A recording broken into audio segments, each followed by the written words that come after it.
You ever carry a memory so sharp, so unexpectedly satisfying, that even 50 years later it still makes you smirk? I do. And it all started the day 4 boys ambushed me in English class while the teacher pretended I didn't exist. I was just 14 when I learned that sometimes the smallest revenge hits the deepest. And the moment Mr. Carver sat down in that wooden chair, his face told me everything I needed to know. If you've ever been ignored or underestimated by people who thought you were too quiet to fight back, hit that like button. And subscribe if you love hearing about karma arriving in the smartest ways possible. Today's story is one of those rare moments where justice didn't need shouting, just perfect timing. I grew up in a lakeside town called Rivershire, a peaceful place where you could hear birds before you heard cars. But none of that mattered inside Hawthorne High. Reputation ruled everything. And I wasn't the loud kid or the tough kid. I was the kid who tried not to be noticed. Spring changed that. Water pistols became the trend. Everyone had one. Even me. Mine was cheap neon green, the kind that barely held a few ounces. I thought it made me part of the fun. I was wrong.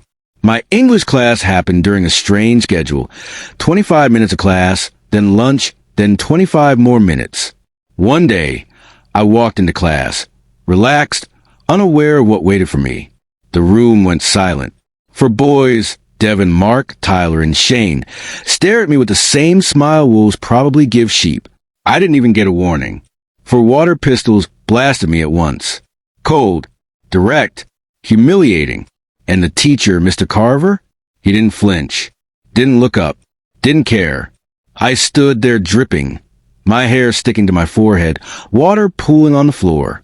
The laughter stung more than the water. But the teacher's indifference? That's what broke something in me. When lunch came, everyone left. But I returned 2 minutes later, still soaked. I approached the teacher's desk. His chair was an old, carved wooden one with 2 deep curves shaped for sitting. A spark of an idea hit me. Simple, silent, brilliant. I opened the cap on my neon water pistol and slowly poured the entire load into the left curve of the chair. Then I left, refilled, returned, emptied the second load into the right curve. The chair looked completely normal, but it wasn't. And for the first time all day, I felt like things were turning. When lunch ended, I timed everything perfectly. I ran into Mr. Carver in the hallway and walked alongside him back to class. When we entered, the 4 boys grinned again, raising their pistols. They drenched me all over again. But now I didn't even flinch, because the real show hadn't started yet. Mr. Carver walked toward his desk, still ignoring the chaos. He pulled out his chair, turned, Saturday, and then a sharp, wet splash. His eyes widened so far I thought they might fall out. He shot up from the seat, his face a perfect mix of surprise, confusion, and panic. The room froze. The 4 boys burst into laughter, assuming he'd sat in a prank they didn't set up. And then the twist. Mr. Carver snapped toward them furious and shouted, "You 4! Principal's office. Now!"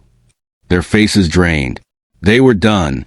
Meanwhile, I sat quietly, soaked on the outside, warm on the inside. The revenge wasn't cruel. It wasn't harmful. It was fair. It was earned. And it felt perfect. The look on his face when he sat down, I can still see it. Shocked eyes, frozen mouth, total disbelief. For a teacher who ignored everything my bullies did, that moment of surprise felt like balance. The boys who targeted me ended up in trouble they absolutely deserved. And no one ever suspected me. I don't believe in hurting people, but I believe in justice. That day taught me that even quiet people can stand up for themselves in subtle, powerful ways. Silence can be strength, and sometimes the smallest act leaves the biggest memory. If this story hit you, tap that like button and subscribe for more real-life revenge stories that prove karma always shows up. Tell me in the comments, what's one childhood moment you'll never forget? I'm reading everyone.